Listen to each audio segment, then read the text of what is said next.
Hello, everyone, and welcome to episode 50. That's right, 50 of What to Think, VentureBeat's weekly technology podcast. I'm your host, Jordan Novett. And I'm Ruth Reeder. She is another host. I am. I'm the second one. And we are going to have an awesome show today. We're going to be talking with Harper Reed, former CTO of the 2012 Obama for America campaign, and also founder and CEO of the mobile commerce startup Modest. But first, we're going to go over some tech news highlights from VentureBeat.com. Here are three of our most interesting stories from the past week. So first, we're going to talk about Apple Watch. It was Friday, late at night, I think, actually, when... Midnight. Midnight, when people were able to start pre-ordering the Apple Watch. Did you get one? I did not. And we have no idea how many other people got one. We definitely have some guesses. Yeah, and we also know that people veered toward the cheap ones. They didn't go for like the $17,000 fancy ones. No, nobody was trying to buy a gold carat watch. And then also we reported that people aren't going to be getting these watches before April 24th, even if they pre-ordered one late that night on Friday. It's interesting to realize that Apple is bringing people into retail stores if they want to take a look and get a one-on-one session with an Apple rep in person. And they can learn more about how to pair their watch with their iPhones. And the iPhone 5, iPhone 5C, iPhone 5S, iPhone 6, or iPhone 6 Plus running iOS 8.2 or later all support the Apple Watch. I really am hoping that somehow Apple will say, we're going to bring the Apple Watch to Android. I am one of those people who use Android, and I am sort of interested in trying out this thing, but... You want to get one, don't you? I don't know. Do you? I don't really want one, but I don't know that I'm the ideal user for it. I have an iPhone 6 Plus. Mm-hmm. So I feel like going smaller screen is like not what I'm about right now. I kind of want to go big or go home. But I get it. I feel like I get the, the fitness applications of it, the texting applications of it. Sharing your heartbeat, right? Sharing your heartbeat, I might not be so into, but there are people who want that.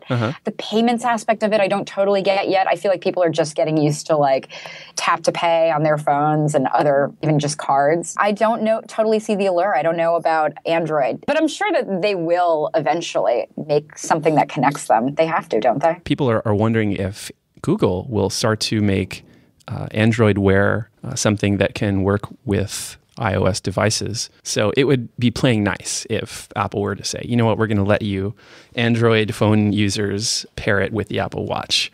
But I was really interested to learn that there was not one pre-order for the 18-karat gold edition watch. And I just think that it's very early for Apple to expect that people will say they want to just shell out $17,000, $15,000, whatever it is, for this fancy thing. Maybe they could have done that in a staggered, staged release, maybe in 6 months or a year. What do you think? Do you think that's ever going to go anywhere? Yeah, I think they will. But I think that you're going to see adoption of those kinds of products around the holidays. Because are you going to buy yourself a $17,000 watch? No, but you might buy it for somebody else. Maybe. Especially if you make that kind of money. I could see that.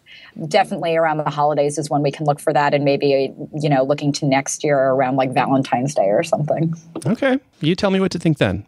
I think I'm going to hold off for now. Moving on, I reported a story about Snapchat actually building a research team to do some artificial intelligence research on images and videos. Basically, what they're doing is wanting to mine the information from users, but it's not clear exactly whether they would keep the data, like as in pictures of who knows what, and videos. I think, if anything, it would be in keeping with the ephemeral aspect of Snapchat. I don't know if you use it. I have used it. And so that's why I'm really interested, actually, in this whole project and what they stand to get out of like a deep learning program like this. Well, I'll give you a sense of what other companies are doing with deep learning. A lot of them are looking for items that are in images and saying, oh, that's a Prada bag. We're going to throw a Prada ad next to that video or that picture, for example. There's the ability to recognize text within pictures, and there's the ability gradually to recognize sports. Facebook just demonstrated a few weeks ago that they could detect which sports people are playing in video, and actually Google came out with similar research recently. It's not really well known. It's one of these one-to-watch research activities. It's not like Google, which comes out every 3 or 4 months with new benchmarks, or Microsoft actually, or Baidu. They're all trying to outdo each other. But really what to think here is this going to be a privacy issue going forward? And Snapchat really hasn't said very much about what it's doing in keeping with the data. Well, but at the same time, they've never admitted to being particularly privacy forward, just because it's an ephemeral messaging platform. I think they've made this case because they've had a lot of issues, right? But the thing with Snapchat was never that it was secure and never that it was really, truly private. I mean, they've taken steps since there has been a lot of fallout around like various instances of like hacking and release of photos onto like various internet platforms. And so they've taken steps to stop that stuff. But they've never like come out and said like, we are super sensitive to like privacy and we're super sensitive to your security. Especially not when they do, their Discover feature is so much about like unearthing the stuff that you put out in the world of Snapchat, right? So, and I think that the deep learning stuff has the potential to sort of surface around advertising and the Discover platform in ways in which they're sort of like making their own content go viral. I really am looking forward to seeing, if not for just understanding what people are putting out on Snapchat, then possibly creating or requesting this sort of content that users will really love and want to tell their friends about. So potentially for users, this might not actually be the worst thing in the world. That would be something. Yeah. The next story we have to talk about is LinkedIn acquiring the online education company lynda.com for $1.5 billion. This is a very large acquisition for LinkedIn. Huge. I was impressed, I guess I could say, with LinkedIn thinking about something other than just forming connections with professionals or potentially recruiting. This is really about career development, it seems like. I thought this was such a brilliant acquisition in some ways because it shows where they're looking. So for anybody who's not familiar with Lynda, it is like video tutorials and other sort of guides for how to do basically anything you can imagine. It is the most like rich source of tutorials. I used to have an account and I loved it. Anything you want to learn how to do. Like, what did you take? Just give me a sense. It was when I just got out of college and I was becoming a television broadcaster. And so I learned how to do video editing and basically use all of like Final Cut Pro and all of those products through Lynda. And it took me no time. And you could add that to your LinkedIn or resume, right? And then all of a sudden I could add that to my LinkedIn. But it's a hugely resourceful, wonderful lineup of educational material, which shows that LinkedIn is looking beyond sort of HR, essentially, and looking more into once you get that gig, now what? How do we like build out your resume? How do we build out the things that you're capable of doing and the ways in which you're able to sell yourself, but like with really concrete tools. And I thought that was just like infinitely interesting. Yeah, I would just offer this little example from LinkedIn's Ryan Roslansky in a little blog post he did last week about the deal. Imagine being a job seeker and being able to instantly know what skills are needed for the available jobs in a desired city like Denver, and then to be prompted to take the relevant and accredited course to help you acquire this skill. Or doing a search on SlideShare, which is another LinkedIn property now, to learn about integrated marketing and then to be prompted with a lynda.com course in the same subject. So this is basically drawing on a lot of the data that LinkedIn has already potentially in this example and saying that you should take materials that are already available and it feeds right back into LinkedIn where you could improve your profile, update it, and say you have the latest skills and gradually get another job and make new connections on LinkedIn ostensibly, and basically develop LinkedIn as a more realistic, up-to-date, contemporary reflection of you, better than, I guess, any other social network out there. Really interesting. Totally interesting. It'll also be interesting to see how they sort of implement those courses. Traditionally, you had to like get a Lynda account. And I wonder if, you can have like that pro account with LinkedIn. I wonder if they'll like work it into that so then you have like X amount of paid for classes that you can take through LinkedIn, or if they'll have like a pay per class or however they'll work that out, I think will also be really interesting because it'll give people another reason to do pro potentially. Yeah. Yeah. Do you do pro? I technically think I do. I do too. I'm a big user, and maybe if I can learn some new skills, then I would update my profile with this. Well, looking forward to seeing how that plays out, but it sounds good. Okay, so The What to Think podcast is brought to you from the San Francisco headquarters of our host and sponsor, New Relic, which helps customers make sense of billions of data points about millions of applications in real time. More than 250,000 users leverage New Relic's comprehensive, cloud-based solution to analyze more than 690 billion data points per day across more than 4 million application instances. When your brand and customer experience depend on the performance of modern software, New Relic provides powerful insight into your overall environment, from the web to native mobile apps and more. Learn more at newrelic.com. And now for the interview portion of our podcast. Today we have Harper Reed. He is the former CTO of the 2012 Obama for America campaign. And now he's founder and CEO of Modest, a mobile commerce startup that he's working on with some of his old buddies from the Obama for America campaign. Harper, it's great to have you on What to Think. Thanks a lot for coming. Yeah, thanks for having me. I'm excited to chat. How did you transition from the Obama campaign to a startup? Give us that intro. The real question is, how did I go the other direction? Because I've always kind of been in the startup world. I guess I could call it classically trained as an engineer. So I spent time as a programmer. I did my time in the mines where I was doing Java and building, big websites in the early 2000s. One thing kind of led to another, and I fell into working at Threadless and eventually became the CTO there and really spent a lot of time kind of running that commerce business. And so from like 2005, even before then, I've just been focused on e-commerce. Huge mobile fan, built a lot of apps for mobile. I was theoretically first to market with a ringtone technology, and I beat Sprint in like 2001. It was like a ridiculous, this is all random. Like it was like this. I just did it because I wanted ringtones on my phone. I didn't mean to. Like I had no interest in like beating anyone. I just wanted to get ringtones on my phone. How else was I going to show off at the clubs? And so this was it was really like this is how my motivations for everything is like, I want this to be better for me. And then I do it and try and make it better for everyone. I've always been kind of playing around with those things. And right before the campaign, my co-founder Dylan and I were playing around with some ideas about like, how do we fix POSs and retail and all this stuff? And it wasn't really exciting. Obama campaign was super exciting. And then we got into the Obama campaign and we were just like, whoa, this is great. We got to like play around with such a large scale of stuff. I think we had a Magento instance that did like $60 million in revenue and no one really cared about it because it was small. Wow, that's like a huge thing for a startup. It's like this giant lab of everything is real and the scale is bananas. We got to do pretty much not whatever we wanted. We had a very clear path for what we wanted, but we got to use the technology we thought would be best. We got to do it the way we thought it was best. And so it became this thing where we were like, the election's now over. What did we learn? And we're like, well, there's this intersection of mobile and commerce we just didn't think people were taking advantage of. And we looked at, our mobile conversion rates on the campaign. We looked at how many of our users were just on mobile, whether it was responsive or an app, or just how important mobile was for the success of the technology on the campaign.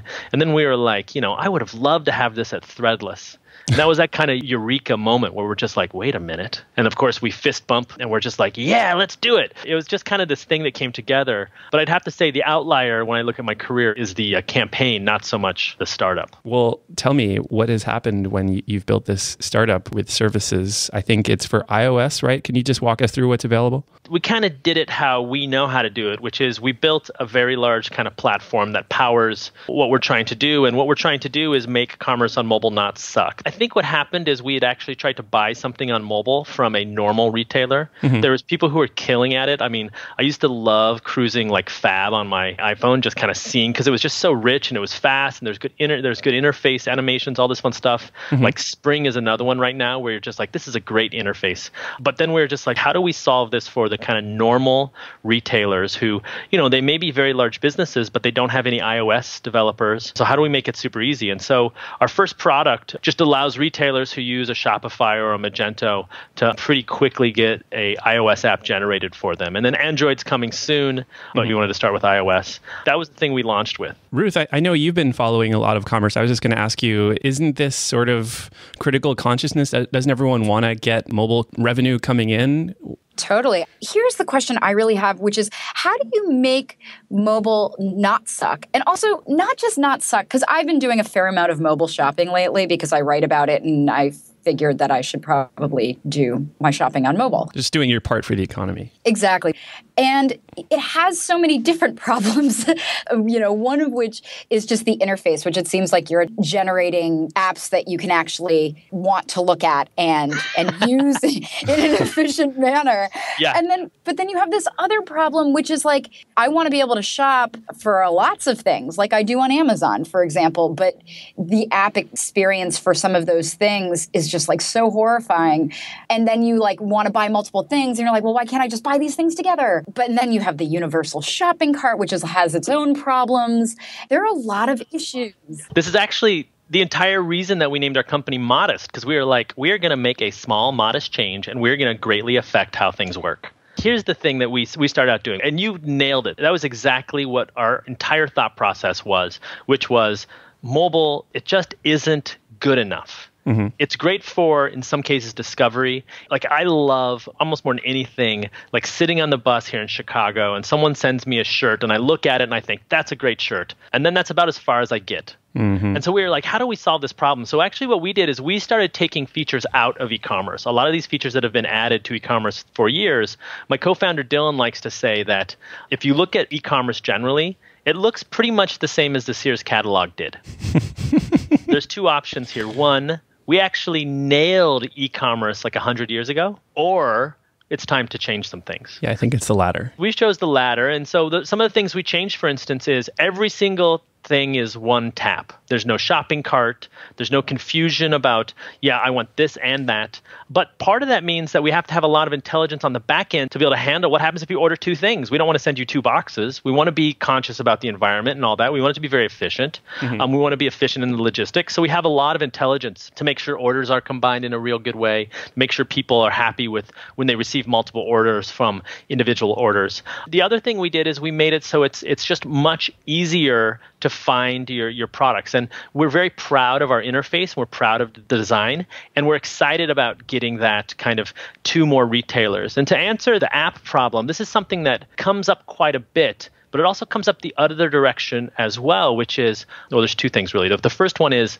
a retailer does not need a mobile app until suddenly they do. We had a retailer come to us and tell us that in some testing, they watched their consumers go to the App Store and search for their products. That the App Store for some of their consumers was Google. And the example I like to use is if you're Levi's and you don't have an app in the App Store and someone searches for jeans, you don't want the Lee's app to pop up. And so it's this weird little SEO world where now you're competing for people who are creating apps to take your customers. And that boggles my mind because I really hate the search in the Apple App Store. And I can't imagine finding any product in there, but it's happening and we're seeing users do this. And so what we're finding is people coming to us and saying, our users are demanding an app. And I don't think this is every user. I don't even think it's all of the consumers. I think it's the ones that love the brand. So I think about myself and I think, what brands do I have to have their app? And it's the ones that I am a regular repeat user of, a VIP, so to speak. They think I'm important from a revenue standpoint, right? What we've seen is that these retailers get into the situation where they're getting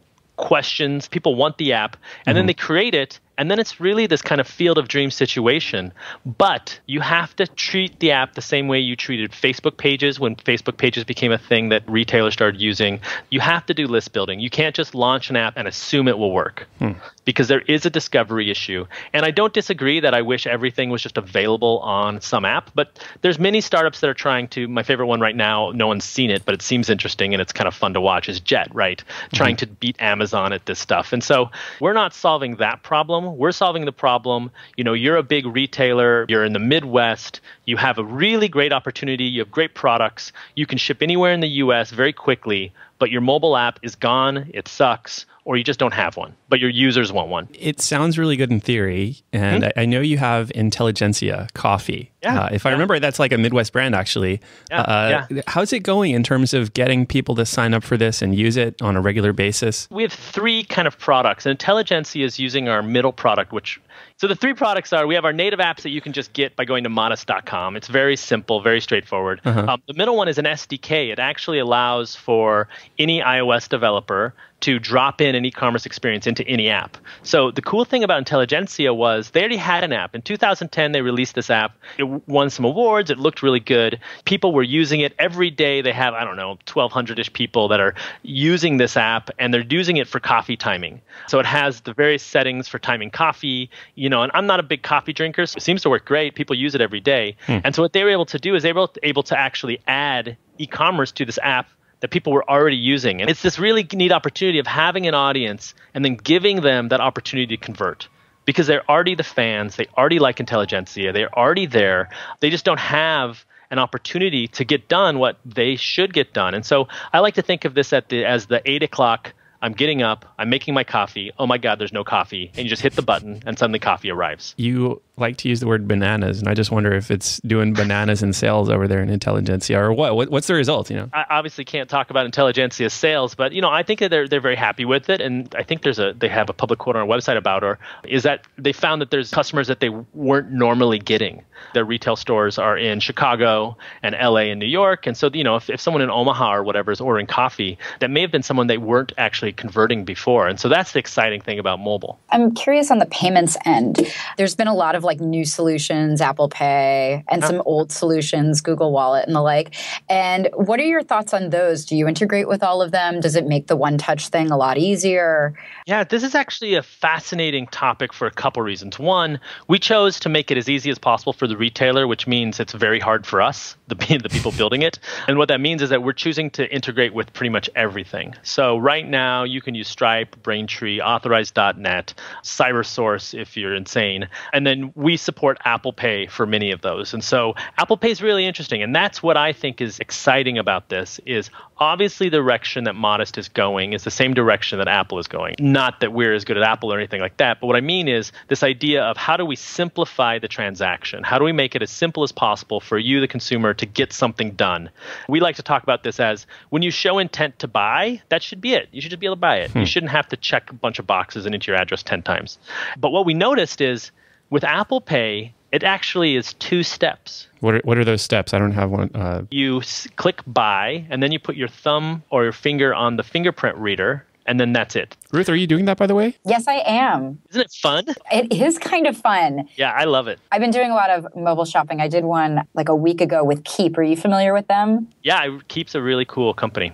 They're doing an interesting thing, but I imagine that they do a ton of labor and extra work to make it that seamless. That's not coding. But anyway, so I bought these things. They were from various places. It was a single shopping experience. And I totally just set my thumb down and then it was done. I was actually at a bar when I did it, which frightened me to no end. Well, I'd love to hear what you think of some of our interfaces if you played just on the purchasing side. And one of my favorite stores that we have is one called Slow Factory. They make these really amazing scarves that use Hubble imagery on them and whatnot. But The reason that I would love to see it is because in many cases, our interface is one step quicker than Apple Pay, which kind of blows my mind because Apple Pay, I think, is amazing. And so if we can be faster, our whole thing here is this. It's very simple. One of the things that we really feel strongly about commerce, and I think it shows on mobile more than it shows on any other platform, is that when you go to buy something, there's this constant thread of are you sure you want this? Did you mean to put this in your cart? And then you're yes, checkout. And then it's review your information. Are you sure you want this? And it's this constant affirmation of yes, are you sure? And this, well, it's money. I mean, I think that's sort of understandable. Do you buy things online? Yeah. Do you like entering that information over and over again? Yeah. Just because I don't want to mess it up. No, I don't. Yeah, I don't believe you. I'm just scared about getting charged $200 for something that I'm not ready to buy, or maybe I got my address wrong. How old are you? But a lot of this is based on user testing, just seeing our users. And what we found is that people, they don't want to see that stuff. Some of them do. Every holiday season, there's that story on NPR about consumer confidence online. And every season, I kind of laugh at it and say, why are they talking to all these people that are my parents' age? And the reason I say that is because when you look at young people, they're growing up using the Apple App Store or the Android App Store as their first experiences with commerce. They're going and they're expecting that, everything is like Amazon. But when you go to buy a website, just a generic Magento website, that is not like Amazon. That is not like the App Store. And so how do we bring that stuff and democratize access to that technology to everyone? And that's kind of what we're trying to do. Magento, part of the reason why it's become so pervasive is it's open source. I just looked at your GitHub profile, so I know you're on GitHub and I know you love it a lot, but I just don't know if that's a direction that you want to take the company, if it's something you want to add on to Magento or something else. We've considered open sourcing a lot, and we may yet still. I think it's something that would be very powerful. There's a lot about our platform that is hard, but there's a lot that's not hard. And I think, some of our client stuff is not anyone could do it, especially if they use our API. And so, we might be able to get a lot more people if it's open source and easy. And what I like about Magento was, and I think this is the thing people they don't always see when they think about Magento as open source, is not necessarily the traction it has in the US, but the traction it has worldwide. Like it opened up a whole nother markets after market. South America, for example, just a lot of Magento. And so that's the thing that's really powerful about Magento. I think it's kind of early in Modest's life to see if that's the path we go down. Right now, our path is just how do we get more retailers on who are looking for these kind of mobile apps and whose users are actually calling for mobile apps. And then the second thing is, how do we get them onboarded to our email product using the same ideas from the native mobile app, but most email nowadays is opened on mobile devices. Yeah, and it's terrible. I love email, but really, you can double check your e-commerce purchases, and I'll love email. The thing that I really like about email is it's very high density, and for the most part, if you get an email that you want, like there's a couple vendors that will send me emails, like marketing emails, and I'll be like, yes, I got this email, and I open it up, and you click on the link, and it takes you to a website, and then you're stuck in the same problem. Where you then have to go through all these steps. Yeah. And so what we've done is we've done the same thing we did on the native mobile and just completely remove all of those steps so that when you click, I want this product, it takes you directly to the receipt page. I know that it's a problem worth solving. I don't doubt that. But Ruth, I mean, we've been talking about Microsoft maybe getting into payments, and Facebook's gotten into payments the past few weeks actually as well. So, I mean, Ruth, do you think that these guys are going to be able to take on the likes of Facebook and Microsoft? Harper, don't say anything. Wait, you want me to judge Harper? Yeah, judge what Harper's doing. I think that they're totally different because the kind of commerce that I think that Facebook is getting into is a lot more like WeChat. I think a lot of it has to do with like app downloads and games and I think that will transition into more product down the line. But I don't think that will necessarily edge out like a Modest. How I look at this stuff is the same way I look at the payment side, which is we have a lot of opinions about how it should be, but we're largely agnostic on the channel the commerce goes through. And so, I'm glad you mentioned WeChat. What WeChat is doing in mainland China is absolutely amazing. And it's a lot about taking all of these kind of unique channels and putting them into one mega channel. So, when you think about omni-channel, as we talk about it normally in retail, and you look at what WeChat has done, they've conquered omni-channel in China. And it's just fascinating to see that. When I look at what Facebook is doing with their messengers for business and, the stuff that they're focusing on there, I see another venue for Modest to exist. Cool. In the same way as email, the same way as mobile apps. When I look at even SMS or, Twitter buying stuff, there's no reason Modest couldn't be powering some of that commerce. We staked our careers on not being very aggressively opinionated about the technology we build with. And I think for us, I don't want to tell you where commerce exists. I want to give you a tool set that allows you to put commerce where it isn't already. Sounds good. We'll be sure to watch how that progresses. So thank you. We look forward to writing about it, I'm sure. So with that, I think actually I'm going to have to cut you off, Harper. This is the end. That's fine. Thank you for having me. Yeah, it's been great. Thank you so much for joining. This has been another great episode of What to Think. Jordan Ovett says goodbye, and so does Ruth Reader. And we will see you on VentureBeat.com. We will see you on the Apple App Store. We will see you on SoundCloud. Stay tuned next week for another episode. Thanks. Bye.